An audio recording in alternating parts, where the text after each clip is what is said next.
သူနဲ့အိမ်တော်ကြမှာမေးကြည့်ရတယ်မင်းငါဘာလို့ယူတာတော့လို့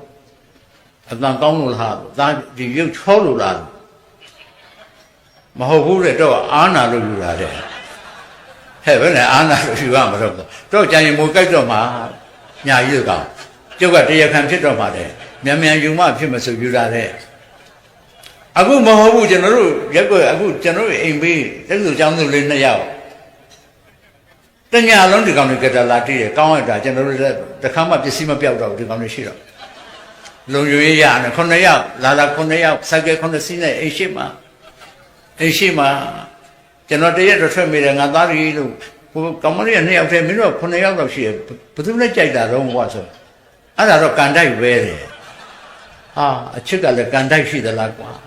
ကောင်းလိုက်တာစပင်ကအချွန်နေနဲ့ဒီကောင်လေးကအဲ့ဒါဘာကီခေါ်လဲဆိုတော့ဒူရင်သီးကေတယ်နေဝင်းမြင့်အဲ့ကလေးဒူရင်သီးအလကားရတာမစားတော့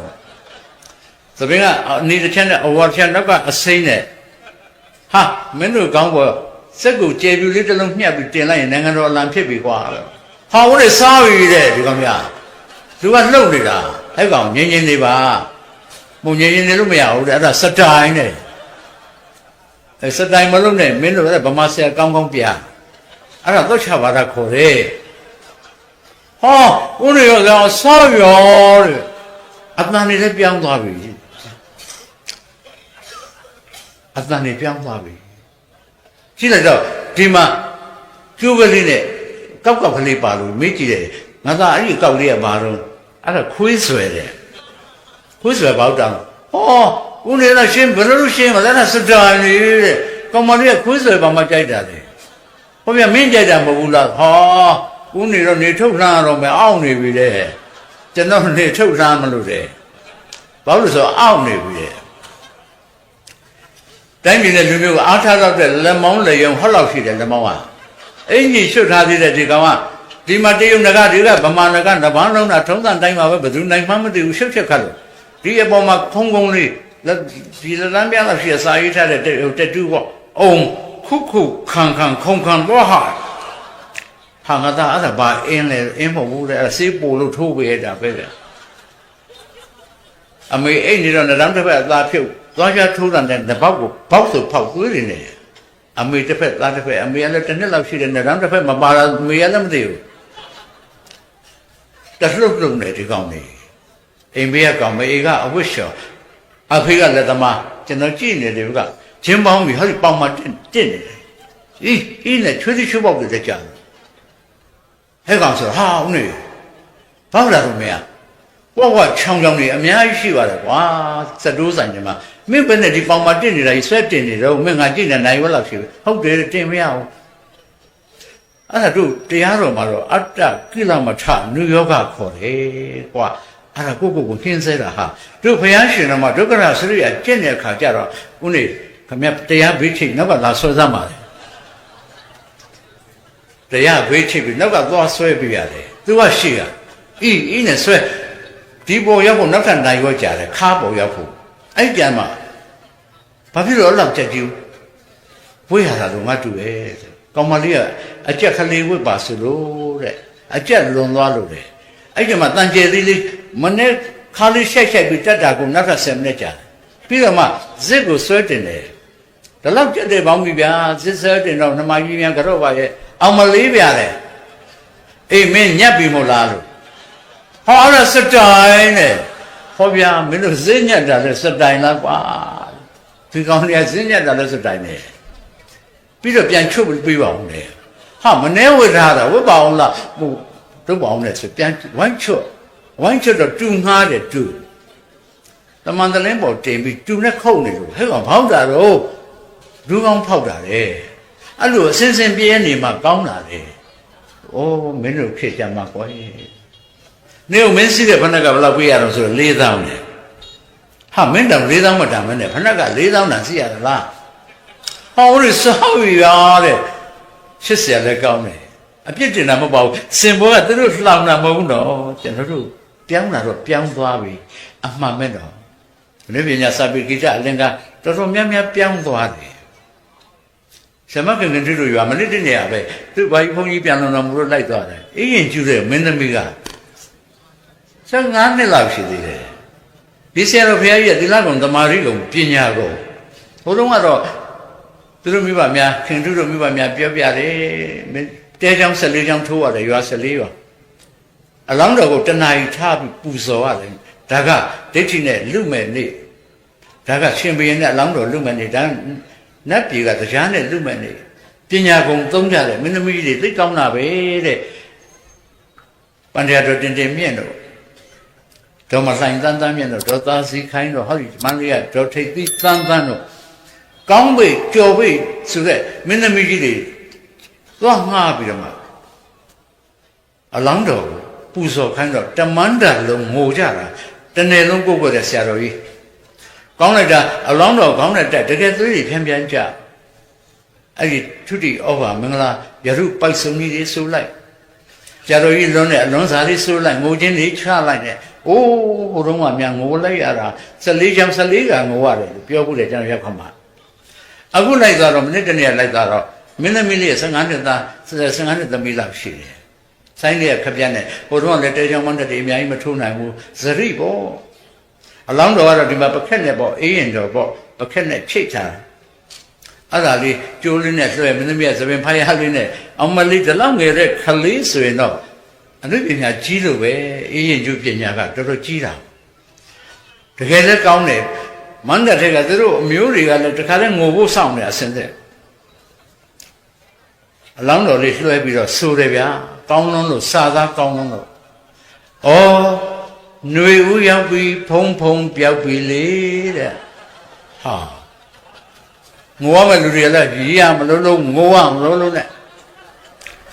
ပြီးတော့မှဆရာတော်ကြီးလက်ညှိုးငေါငေါထိုးတယ်အလောင်းတော်လက်ညှိုးငေါငေါထိုးနေတာအခုတော့သစ္စေရိုးချိုးပြီလားဖေဟာနှုတ်တရပြဒုတ်တပြပြထဆုံးပါပါဗျာဘုရားတပည့်တော်ကတပည့်အရင်ရောက်ပြအရက်ကပြီးတော့တရင်ချမ်းနဲ့ပြေးလာတော့တပည့်တော်ကမဆောင်ဘူးနော်ဗျာကောင်းသေးလားဗျာပြီးတော့မှဆိုင်းကိုမျက်စာပြစ်ပြအောက်ကဆိုင်းကစိန်တူးဝနေမှာပေါ့နော်သူစိန်ကိုင်းလေလို့ကျမနေရပါလေသနာရဲလို့ပြောနေမယ်စားမောင်မောင်မုံမှုကြိုးစားပါလားကွယ်တက်တော်90ဆရာတော်ကြီးကိုမောင်မောင်မုံမှုကြိုးစားပါလားဦးစင်းတွေကထပလာပြားနဲ့တက်ရိုက်တာပြေးတာထမိတ်မပါဘူးဖြစ်ချင်တိုင်းဖြစ်ကုန်ပြီနင်းနေလို့ဖွဲ့စီပါပဲအခုတော့အမေလေးကိုရဲ့အလှိမ်သွားပြီးအလှကူလိုက်အောင်မယ်မန္တတိုင်ချင်းတူးကလေးကအမေထွက်သွားတာဟိုမှာဖြောခောက်လို့ပြန်မလာဘူး9ရက်အဖေကလွတ်ရတယ်ဟဲ့ကောင်မင်းအမေသွားရှာသားအလူရှင်နဲ့ရောပြီးနိဗ္ဗာန်များပါသွားလားကွာပြန်မလာဘူးမလာပေမဲ့ထမင်းဦးလည်းထမင်းရှိတယ်လူဖွဲ့စည်းပဲဗျာအမေမရှိတယ်ထမင်းရှိတယ်အဖေကလည်းဒီလိုပါပဲသူဝန္တာပါတဲ့ကြက်ကလေးပိုက်လို့ဒီကရွှေကျဲသေးလေးနဲ့ပုံတော်ဖဏကလေးစီဟိုဘက်ရွာ2ရက်လောက်ငါကြက်တော့တိုက်လောက်မှအမေသွားလေ2လနဲ့ပြန်မလာပြန်လာတော့လေရွှေကျဲသေးလည်းမပေါဖဏလည်းမပေါကြက်လည်းမပေါဒါမှထမင်းသေးကြတယ်ကျွန်တော်တို့ငယ်တုန်းကထမင်းရတော့ရှိတယ်ပြီးတဲ့ဆိုကမင်းများလက်ထက်ဟိုဆိုကမင်းများကောင်းလို့လားမသိဘူးအိမ်မှာ4ယောက်မိသားစုရှိတာ4ယောက်စလုံးထွက်ရှာတာအမလေး4ယောက်စလုံးငတ်ဘယ်နဲ့လုံးမလို့ဒါကြောင့်ကျွန်တော်တို့ကနှစ်လူဖွဲ့စည်းက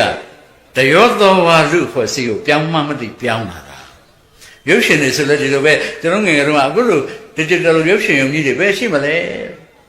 စက်ကလေးတစ်လုံးနဲ့တနိုင်ငါလုံးတနယ်လုံးပြပြီးကျွန်တော်ရွာရောက်လာတော့ဖလင်က10ပိုင်း3ပိုင်းလောက်ပါတော့တယ်10ပိုင်းပြမှရုပ်ရှင်ဖြစ်တဲ့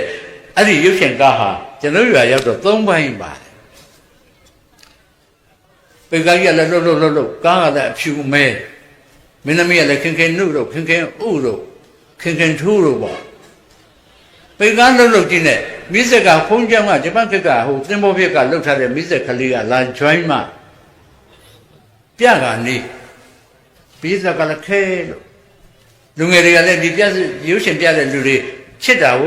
ကိုရလာပြီးရုပ်ရှင်ပြတယ်ဆိုတော့ရက်တိုက်သူတို့ကလည်းမူးလို့မူးနဲ့စပြီးပြနောက်ဆုံးဖလင်ကကျုံတယ်လို့ထဲတော့နောက်ဆုံးထိုးလိုက်ရောပြီးပါပြီတဲ့စဉ်းစားကြည့်တော့ကျွန်တော်ငယ်တုန်းကရုပ်ရှင်ကြည့်ရတာမင်းသမီးတွေကလည်းပရင်းပေါက်ကလေးဟောက်လို့လေးမေးလေးထောက်ဩ ကိုချစ်မပေါ်လာအတော်ကြာနှမလေးတော့လွန်းလို့သေလိမ့်မယ်ကိုအဲ့ဒီမင်းသမီးအဲ့စကားတဲ့စကားလေးသုံးခုပြောတာစကားတော့ကျိုးနေပြီနှီးလွန်းလို့အခုတော့တရောသောပါနော်တရောသောပါပြည့်တဲ့ကြီးလေတရောသောပါနေဝမြင့်တရောသောပါ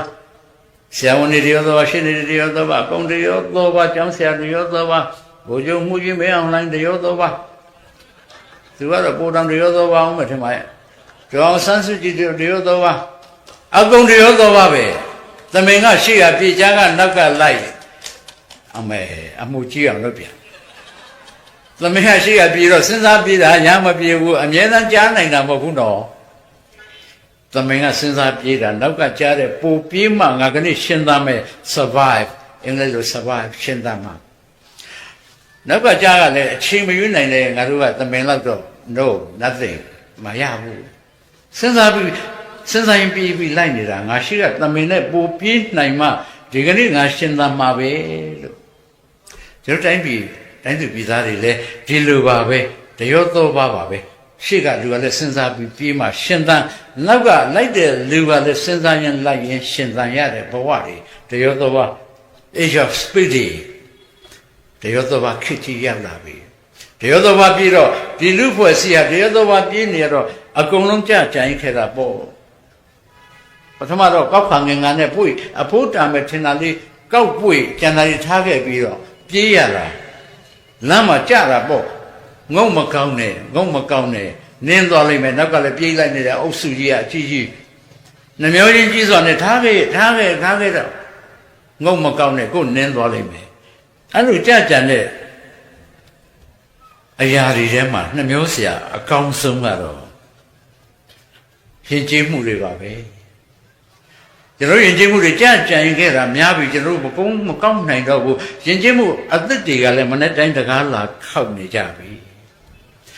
ဒါကြောင့်ကျွန်တော်တို့ရဲ့စံတန်မိုးတွေဟာပျောက်မှမသိပျောက်လာပြီဆိုရင်ကျွန်တော်ကအဟောင်းတွေဖက်တွယ်ထားဖို့ပြောတာမဟုတ်ပါဘူးထိုင်မသိအင်ကြီးဝှက်ပြီးဆောင်းရင်းနဲ့စိတ်ချူရဲ့တဲ့ကြာညောင်ဒီလိုခိုင်းတာမဟုတ်ပါဘူးအဲ့ဒီ paradigm shift အဲ့ဒီအရွေးကြီးကိုကျွန်တော်တို့သိပါတယ်အရွေးကြီးကိုမသိရင်ကျွန်တော်တို့ရှင်းသန်စရာအကြောင်းမရှိပါဘူးဒါလေးပြောချင်တာကျွန်တော်တို့တကယ်ကောကျွန်တော်တို့နိုင်ငံအရွေးမှာကျွန်တော်တို့ဘလောက်တောင်တလောက်တရုတ်သောဝပြည့်တဲ့အထက်မှာကျွန်တော်တို့ကြကြံခဲ့ပြီလေဆုတောင်းတယ်နော်ကျွန်တော်ဆုတောင်းနေကြတယ်ပြစ်တင်တာမဟုတ်ပါဘူးနေဝင်းမြခင်တူပါပဲဆုတောင်းတယ်မနေ့ကပဲကျွန်တော်ဆုတောင်းပါတယ်ခင်တူကဈေးသွားတော့ပြန်လာတော့မင်္ဂလာတိက300တဲ့တော်လေးကြီးတယ်ကျွန်တော်ရေစင်စေး၄စိတ်ခွဲဘုရားရှင်တသိဆွမ်းတော်ကဝိပဿနာတရား၄ပါးပြဿနာတရား၅ပါးတို့မှခါသိမ့်ကင်းလို့ငြိမ့်သည်ဖြစ်၍မတရားဘုရားနိဗ္ဗာန်ချမ်းသာတရားတော်မြတ်ကိုခါတိုင်းလိုပါပဲအမေတို့သင်ပေးလိုက်တဲ့အတိုင်းပါပဲဝိပဿနာတရား၄ပါးပျက်စီးခြင်းတရား၄ပါးကဘုရားပြီးတော့ဝိပယစီဘုရားပြဿနာတရား၅ပါးပျက်စီးခြင်းယောဂပြဿနာယောဂဖြစ်တယ်ပြီးဘောဂပြဿနာဥစ္စာပျက်စီးများပျက်စီးယွင်ရတယ်ဘေးညာတိပြဿနာဆွေမျိုးများနဲ့ဝေးရတယ်ပြီးစသောပြဿနာတရား၅ပါးကလည်းဘုရားတပည့်တော်ဝိပယစီအရဟတမေအရဟတဖို့စိုက်ပြရစီဘုရားလွန်သောဘဝ၌လည်း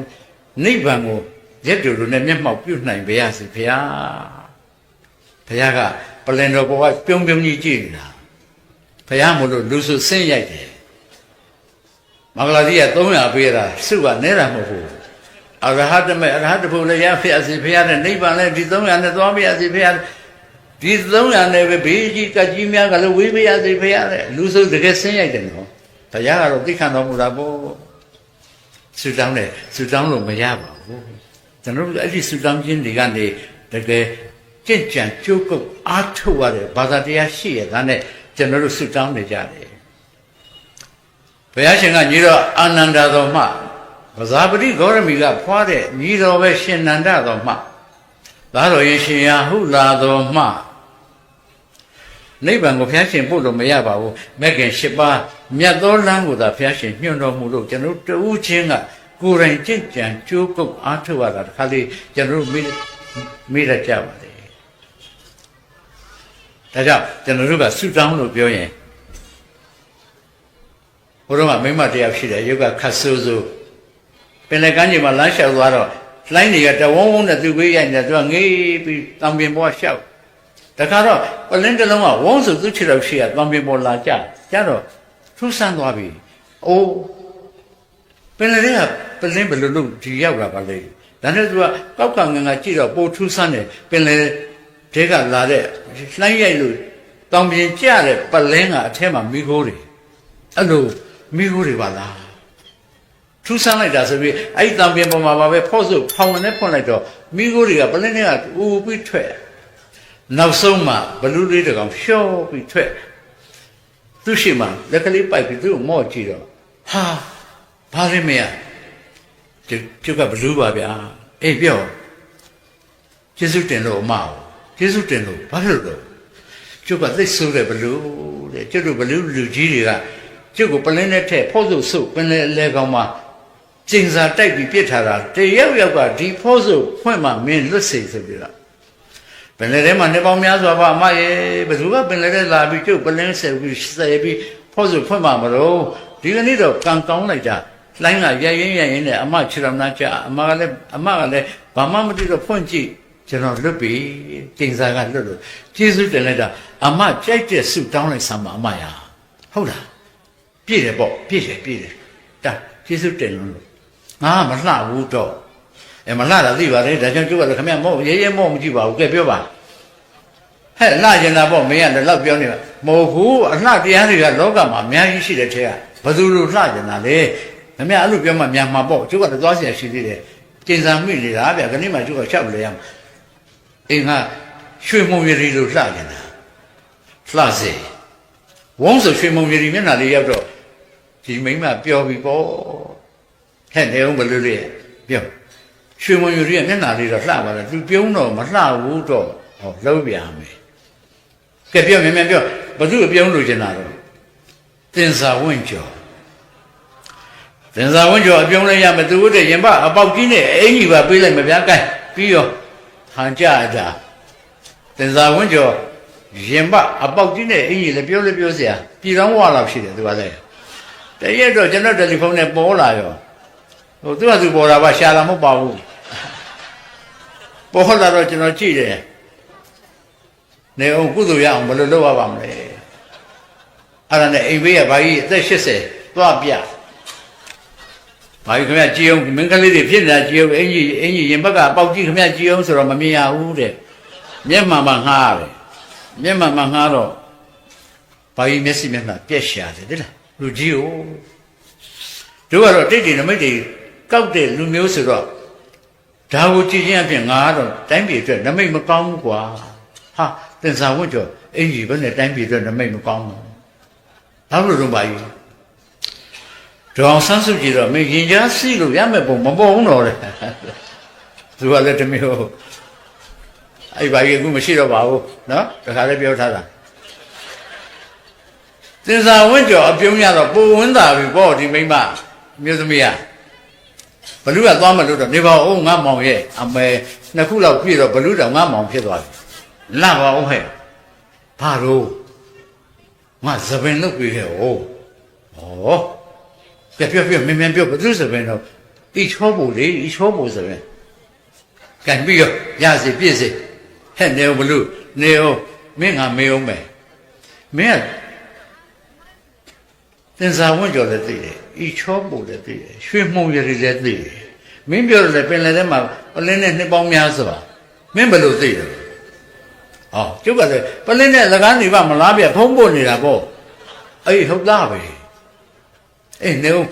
ငါတခုလုပ်ပြီးခဲ့ဟုတ်ပြောခင်ဗျားတို့ဒုက္ခပါဘူးကျုပ်ကသွားမှာမဟုတ်ပါဘူးတခုငါအသံငါဖြူကြောက်သိမ့်တယ်မလုံးနဲ့တော့ဘဲနဲ့ငါမကြိုက်ဘူးအဲ့တော့ငါဝိုင်းစုရှိသေးတယ်ဘလူးကပြောတယ်အမဒီလိုလုပ်အောင်အေးဘယ်လိုလုပ်ကောင်းအကောင်းဆုံးကတော့အမအေး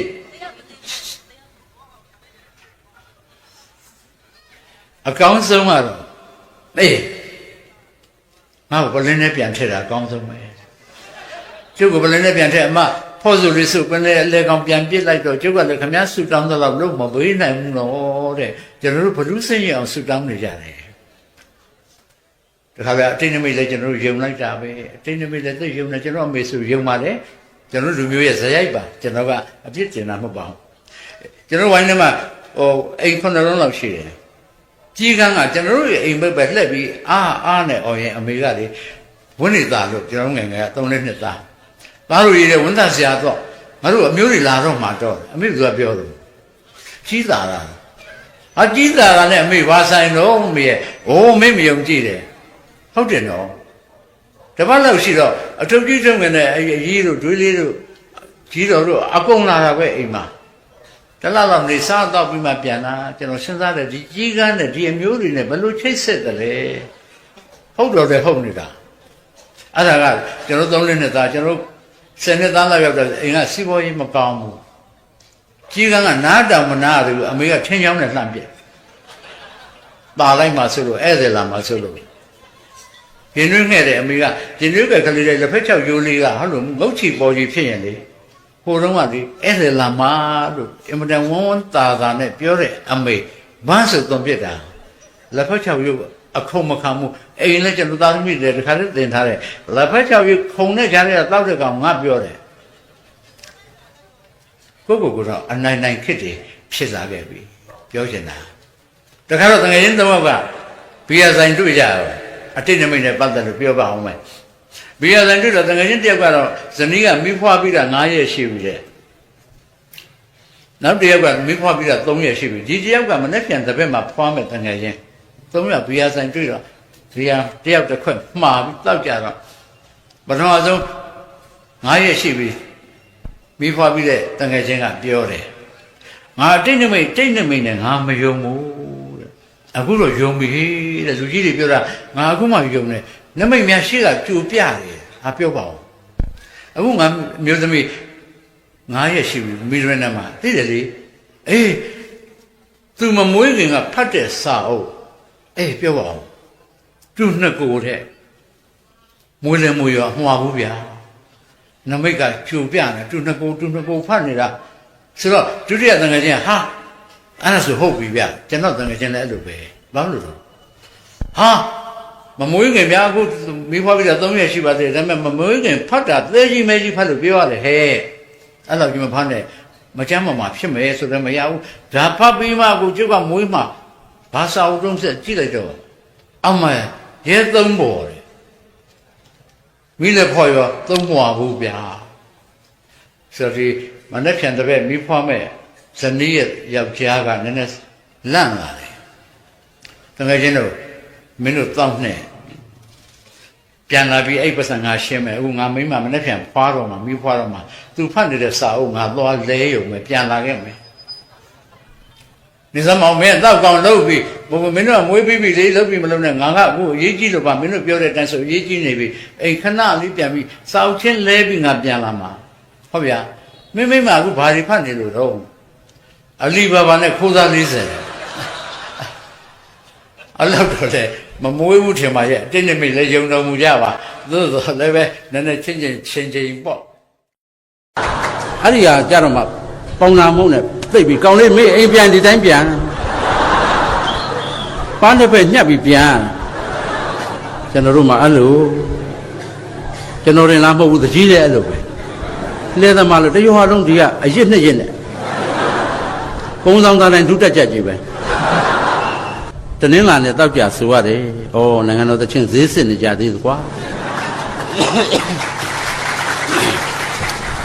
နိုင်ငံတော်သချင်းဆိုခဲ့ရတာမဆိုပါဘူးပါဘာလို့တော့မိုးရွာလို့ရာသီဥတုနဲ့လည်းစိုင်းတဲ့ကွက်နိုင်ငံတော်သချင်းကရာသီဥတုနဲ့လည်းစိုင်းတဲ့နိုင်ငံတော်သချင်းအေးပတ်မှလည်းဆိုရသေး။ကံလို့ရိုက်ခါပြီဆိုရင်ကုန်းဆောင်သားရိုက်กว่าဆိုရင်လက်သေးရှာတာပဲ။အရင်နှစ်ရက်ပါတဲ့ကောင်ရိုက်ဆိုမလွယ်ဘူးကုန်းဆောင်သားပဲ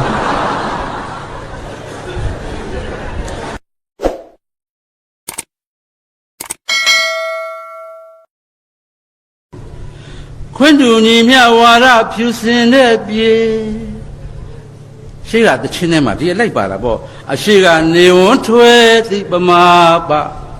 ဒုက္ခကိုတော့ရောက်ရမည်မှမလွဲပါဒုဗမာပေါ့အခုမင်းတို့ဆိုတဲ့ပြည်တော်စုအမွေအမြဲတည်ရန်စီအဋိဋ္ဌံပြုဝေထိမ့်သိမ့်စို့လေဒ တို့မှတချင်းမှလည်းဒီလိုက်ပါတာပေါ့ကွာဗမာပြည်တဟွန်းကိုအိမ်မှတ်ပါကိုရာမှတ်ပါအဲ့ဒါတို့ဗမာအဲ့ဒါလို့နှစ်ပေါင်းများစွာကျွန်တော်တို့ငယ်ငယ်ကကြားခဲ့ရအခုသမီးလေးဒုတိယရန်တက်တော့မယ်သမီးကိုမေးရသမီးရဲ့ကျောင်းမှာနိုင်ငံတော်သချင်းဆိုရသလားဆိုတော့တနင်္လာနေ့တောက်ကြဆိုရတယ်။ဩနိုင်ငံတော်သချင်းဈေးစစ်နေကြသေးတယ်ကွာ။ဒီအတန်လေးဒီအဓိပ္ပာယ်တွေကျွန်တော်ကရောက်ချင်လို့ပြောတာ။တနင်္လာနေ့ကျသမီးမေးရသမီးလေးရဲ့ခဏနိုင်ငံတော်သချင်းဆိုခဲ့ရတာမဆိုပါဘူးပါ။ဘာလို့လို့မိုးရွာလို့ဩရာသီဥတုနဲ့လည်းစိုင်းတဲ့ကွက်နိုင်ငံတော်သချင်းကရာသီဥတုနဲ့လည်းစိုင်းတဲ့နိုင်ငံတော်သချင်းအေးပတ်မှလည်းဆိုရသေးတောက်ကြနေကြမေးကြည့်သမီးဆိုရမဆိုပါဘူးပပကြီးဘာလို့လို့ကြောင်းကြည့်စီဝေးသွားလို့ဩအဲ့ဒါလိုတွေဖြစ်တယ်တရက်တော့ခလေးကမေးကျွန်တော်တို့ကစိုးစိုးပြလို့မေးတယ်ပပတရားမျှတခြင်းဆိုတာလွတ်လပ်ခြင်းဆိုတာငြိမ်းချမ်းခြင်းဆိုတာခွင့်တူညီမျှခြင်းဆိုတာဘာလဲပြဿနာတက်တော့တာပဲတဲ့90ကျော်ပြီနေဝင်းမြအခုတည်းအဲ့ဒါကောင်းကောင်းသိတာမဟုတ်ဘူး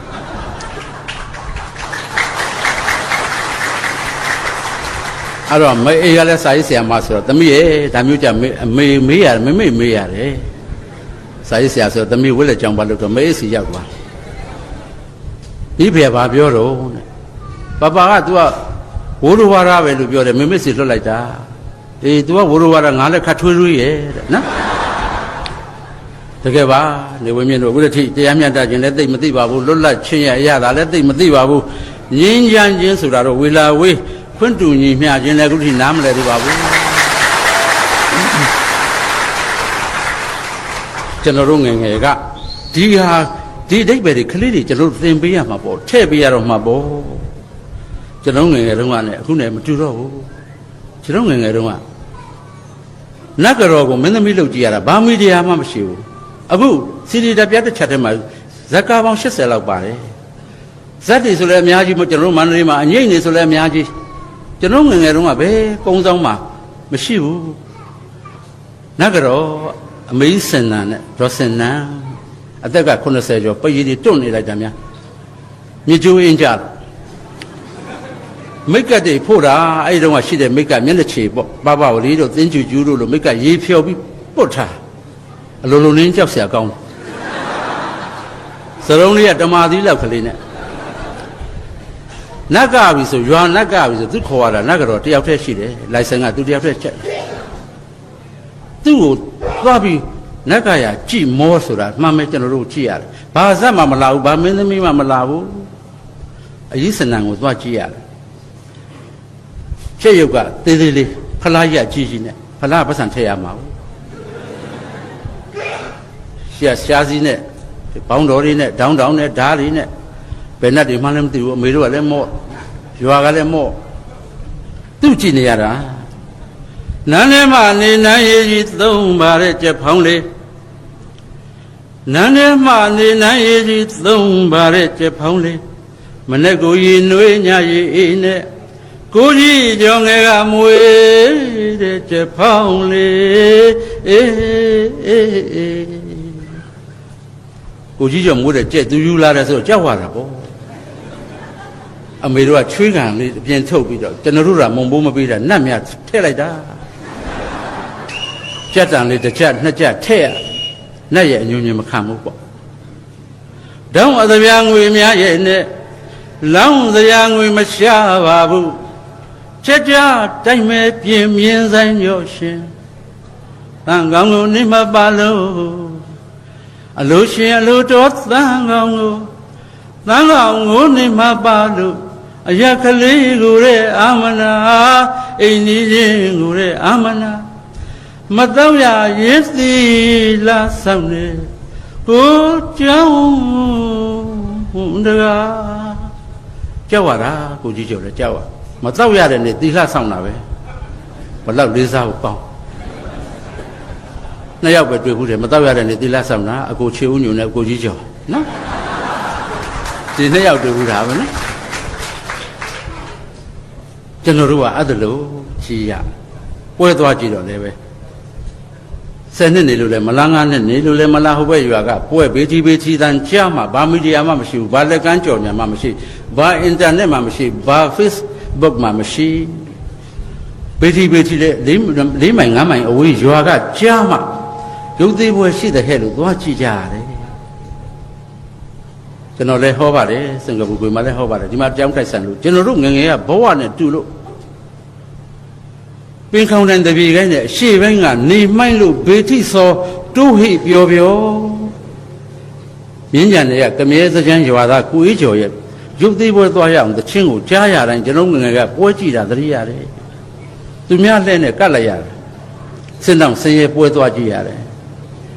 ရေခက်ပြန်ကတိလှပေါ့ဘိမှန်ကဘဲစီနေတောင်းတောက်အောင်မွေအမေသမီးပွဲသွားကြည့်ပါရစေအမေရဲ့တောသူလေးရသမီးရဲ့ပြည်လေးခတ်ခဲ့ပါအောင်အမေရဲ့သူများတဲ့နဲ့လိုက်ရမှာဘယ်လိုလုပ်ခတ်မလဲတိုက်ခတ်ပါအောင်သမီးရဲ့ခတ်တော့ကတိမှာပေါ့အမေရဲ့အမေကပြောတော့လေမငင်းစံသာဘူး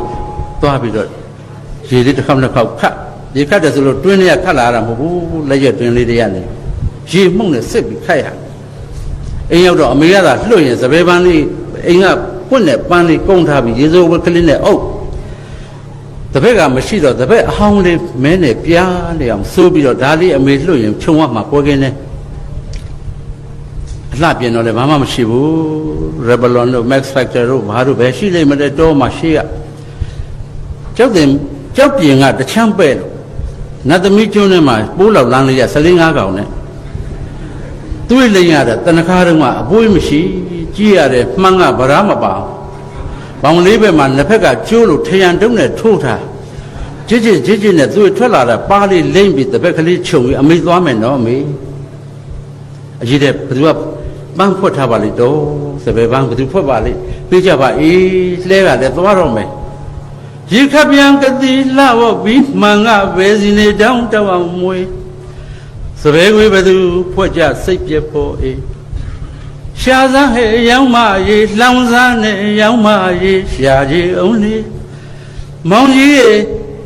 ရေစောင့်မအောင်လဲသမားလေလှန့်တာ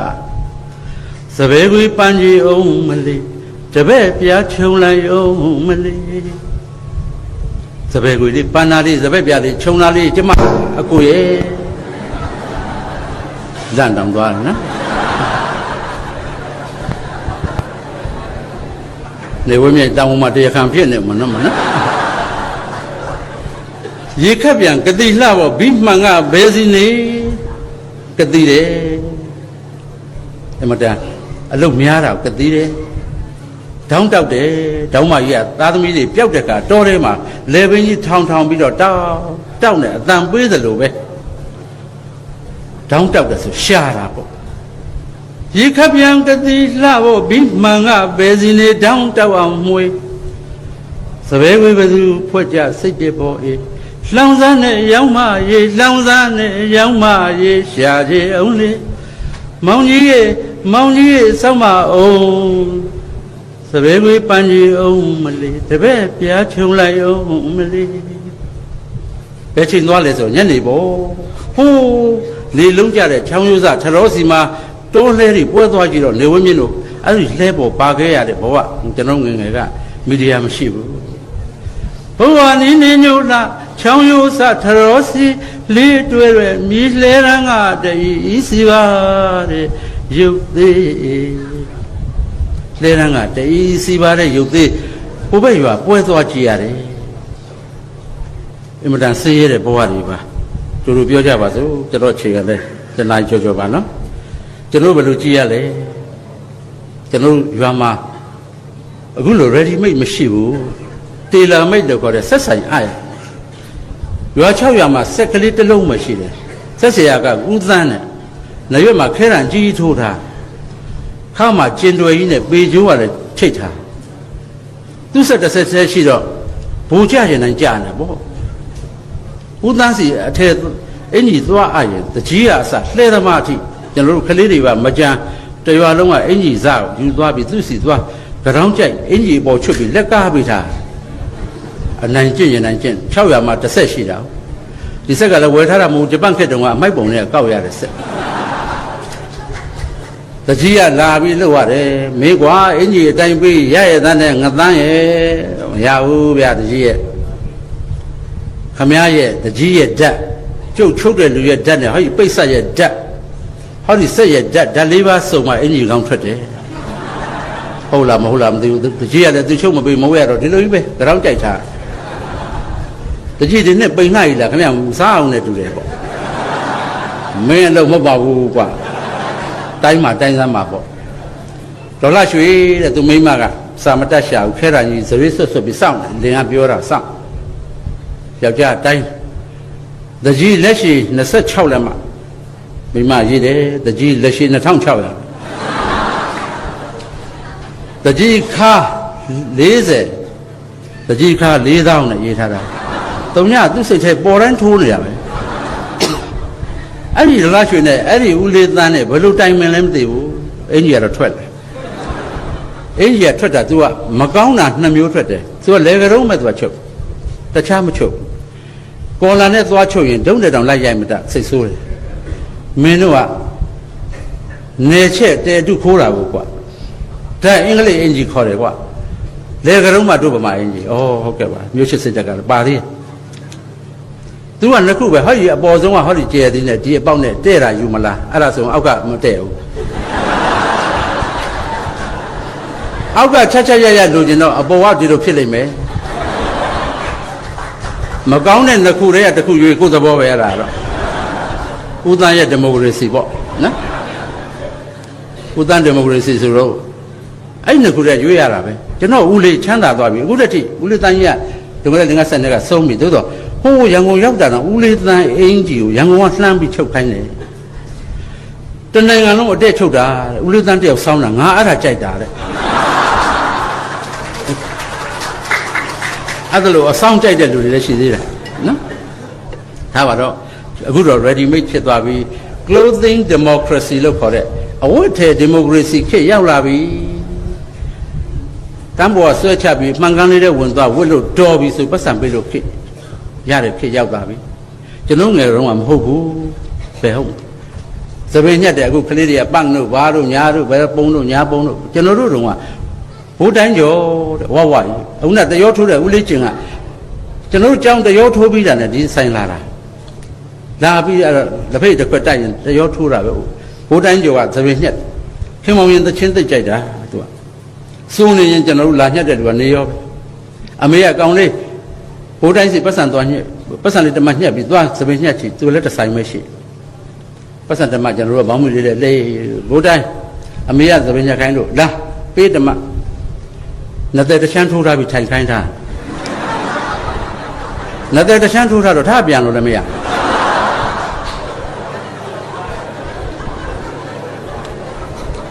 နောက်ကလေးတယောက်လာပတ်စံတမနဲ့ဘိုးတိုင်းအမေကပေးတချမ်းထိုးထားထားတချမ်းထိုးကရောက်20လောက်ရှိတယ်မညက်သေးဘူးမညက်သေးဘူးပထမဆုံးဘယ်မအေးကလာရန်တွေ့တယ်လဲအဲ့ကြောမှထားညက်ဦးလေးကျင်ကတရောနဲ့သူကအဆူနဲ့ခလေးတွေအများကြီးပဲရင်းတနွဲ့နွဲ့စင်းတလဲလေကံကြီးရဝဲမောင်မဲဆုံးကျင်းဖောင်းခဲ့ကြမျိုးလို့ထူရတယ်ခင်မောင်ရင်တချင်းတွေကုန်းဆူတာပဲအမေရလိုက်လာပြီဟဲ့ထမင်းစားချင်းကြောင်ကြော်နေပြီကိုတိုင်းရောဘယ်လိုလုပ်တာတော့ဟာနင်းသားပဲဟာလို့ဟုတ်ပါလာအဲ့ဒီကြတော့မှနေရခေါင်ခေါင်ပူးနေပြီအဲ့ဒီကြတော့မှကျွန်တော်တို့ကသင်းငုတ်တူပေါ်ထိုင်ရစုံလဲကလည်းထိုင်မရှိဘူးသင်းငုတ်တူပေါ်ထိုင်ရတာလူလဲကလည်းထိုင်ပေါ်လူကလှည့်ပေးရခလေးက15ရက်လောက်ရှိသေးတယ်ကျွန်တော်ခေါင်းဟောလို့ကင်လိုက်ပြီးတော့အကုန်ထိုးချတာအကုန်ထိုးချပဲရှစ်တယ်လည်းမနောက်ပြောင်ပဲကောင်းလေးရာဟုတောင်လှည့်ဟာခလေးရာဟုတောင်ပဲသိပါမလားမော့ကြည့်တော့ဒုံရာဟုတောင်တော့မသိဘူးလားဟာစပယ်ညက်တောင်ကျွန်တော်တို့အနိုင်ကျင့်ခံရတာကောင်းလေးစနေတောင်လှည့်ဟာစနေတောင်မသိဘူးလားမင်းမိဘများမသိဘူးလားဆိုမေးပါခိုင်းရိုက်မိဘများလည်းသုံးမကြတဲ့ဘက်ကိုရောက်ထ ထိုးထဲတယ်ပြီးလဲပြီးရောအဲ့ဒီမှာတင်လုံးသားကြီးမှာပြန်တဲ့တင်လုံးသားကိုသေဘပြားကြီးဟာရလဲကြက်လိုက်ဘိုးတန်ကြက်လိုက်ပြီဗျအာကြက်လို့သေးမင်းတို့ပေမှာဆိုလို့လောက်ထားတာပိဿာကလည်းစစ်မြေပြင်ကကောက်လာတဲ့အတိုင်းမှာသူ့လူလူနဲ့ဒီကနေချစ်အဲ့ဒီနှစ်ချစ်တဲ့တဲ့ရက်နဲ့သူတွေဖြာကြအဲ့ဒီဟာကြတော့မှပေါင်နာမုံနဲ့သိပ်ပြီးကောင်းလေးမေးအိမ်ပြန်ဒီတိုင်းပြန်ပန်းတစ်ဖက်ညှက်ပြီးပြန်ကျွန်တော်တို့မှအဲ့လိုကျွန်တော်ရင်လားမဟုတ်ဘူးတကြီးတဲ့အဲ့လိုပဲလဲသမားလို့တရွာလုံးဒီကအရစ်နှစ်ရစ်နဲ့ကုန်းဆောင်သားတိုင်းဒုတက်ကြကြီးပဲကွင်းပြူနဲ့ဘောလုံးကံမဲ့ကုန်းဆောင်နဲ့ဘောလုံးကံလို့ဘောလုံးကွင်းနဲ့သူများရွာသွားကံလို့ရိုက်ခါပြီဆိုရင်ကုန်းဆောင်သားရိုက်กว่าဆိုရင်လက်သေးရှာတာပဲအရင်နှစ်ရက်ပါတဲ့ကောင်ရိုက်ဆိုမလွယ်ဘူးကုန်းဆောင်သားပဲကျွန်တော်တို့အဲ့လိုကြည့်ရပါတယ်ကျွန်တော်ဒီကုန်းလည်းချုပ်ပါမယ်ကျွန်တော်ပြီးခင်စုအလှဲ့ပါနော်ကျွန်တော်တို့ဟာဖြင့်ကျွန်တော်ငယ်ငယ်နဲ့အခုနဲ့မတူတော့ပါဘူးနော်ရအများကြီးလည်းပြောခြင်းဟောခြင်းပါတယ်အခုခြေဦးမျိုးလည်းအားရပါရဟောပါလေဦးမယ်အခုကတော့ပြောင်းသွားပြီ third generation နဲ့ handset ကိုလက်မနဲ့နှိပ်ကြတယ်အတွက်ခဏလူငယ်တွေကိုလက်မမျိုးဆက်လို့ခေါ်နေကြပြီကလေးတွေကခဏအများကြီးတိုးတက်ပြောင်းလဲသွားပြီကျွန်တော်သမီးလေးကျွန်တော်ပြန်သင်ပေး reverse mentoring လို့ခေါ်ပြောင်းပြန်သင်ရတယ်ပြောင်းပြန်သင်ကြသမီးစီကဒီ CD player video player ကိုသမီးရဲ့ဒီဇကာကြည့်ကြတယ်လို့ထောက်ပြရတော့မှသမီးကထည့်ပေးမှကျွန်တော်တို့ကြည့်တယ်ဘယ်ခလုံးမှကျွန်တော်တို့မသိတဲ့ဘဝတွေရောက်သွားပြီအများကြီးပြောင်းလဲသွားပြီကျွန်တော်ငယ်ငယ်ရတယ်မတူတော့ဘူးကျွန်တော်တို့နဲ့သမီးတို့နဲ့အများကြီးကွာဟသွားကြဟောတော့ကြပြလေးဟောလို့ကိုင်ပပရဲ့ဟောဒီခလုတ်ကလေးရမုတ်ကနှိမ့်လိုက်အန်ဇောလေးထွက်လာလိမ့်မယ်အန်ဇောလေးရဲ့အသားလေးထက်ပြီးဟောဒီခလုတ်နှိမ့်တော့ပြန်ပိတ်သွားလိမ့်မယ်အိုးကြည့်တာပဲခလုတ်လက်သမီးရဲ့ဒီခလုတ်နှစ်တန်းကျောင်းသူကကျွန်တော်တန်50ကျော်သင်ရပြီ reverse mentoring သူတို့ electronic နဲ့ပိုက်ပြီးမွေးလာတဲ့အတွက် electronic ကိုသူတို့ကျွမ်းကျင်နေတယ်ကျွန်တော်တို့မသိတော့ဘူး the older you are the less you know ခင်ဗျားတို့အသက်ကြီးလာလေသိတာနဲလာလေပဲဟုတ်တယ် electronic ပစ္စည်းတွေကနေ့စဉ်နဲ့အမျှအသစ်တွေထွက်လာတာကျွန်တော်မသိတော့ဘူးဟောသမီးကလို့ပိတ်ဟောလို့ထွက်လာလိမ့်မယ်နိုင်ငံရေးဥတီချက်၄ရက်ပပကြော်ပလိုက်ဒီမှာ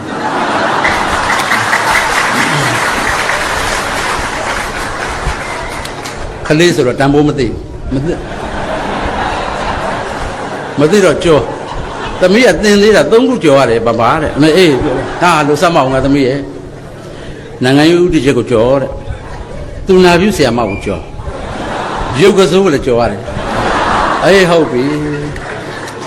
အသေးမှတ်ထားရတယ်ဒါမဲ့သမီးလည်းပြောသမီးတိုးလုပ်ပါရာဇဝအိုးဒုံးလည်းမထိုးလိုက်ပါနဲ့သမီးရဲ့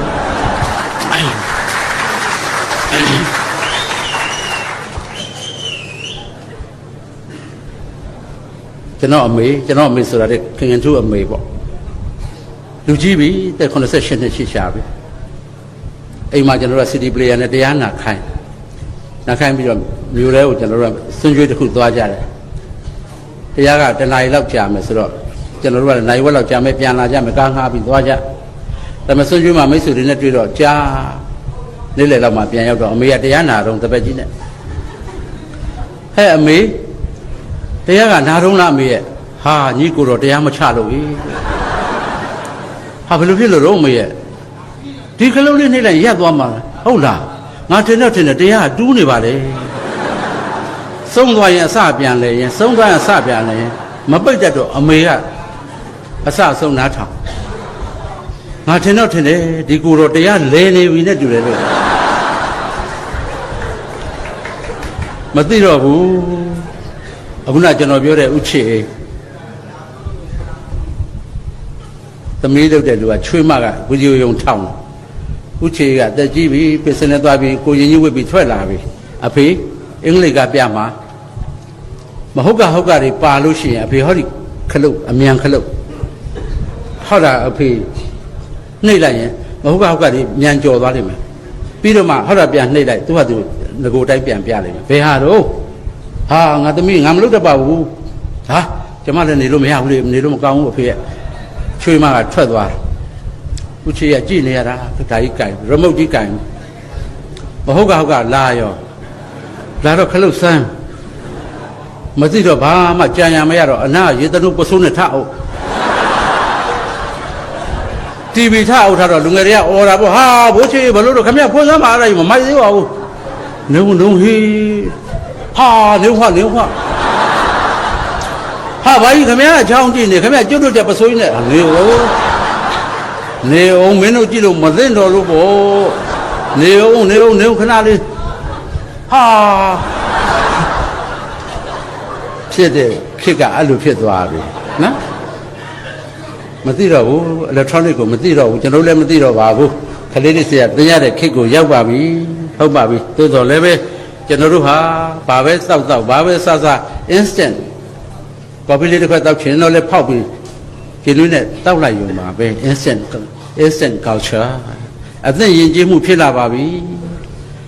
နှုံးမုံလေးရဲ့ coffee မုံလေးရဲ့တရားကလေးရဲ့၃မျိုးပေါင်းထား3 in 1 coffee လေးမနေ့ကကျွန်တော်တောက်လို့ရပြီမသိခင်တော့3ခွက်တစ်ခွက်တင်ကြိုတောက်နော်ကျွန်တော်ငယ်တော့ကတော့ဓာန်ဦးတဲ့အမေက coffee မုံထက်ရင်းနှွေးထက်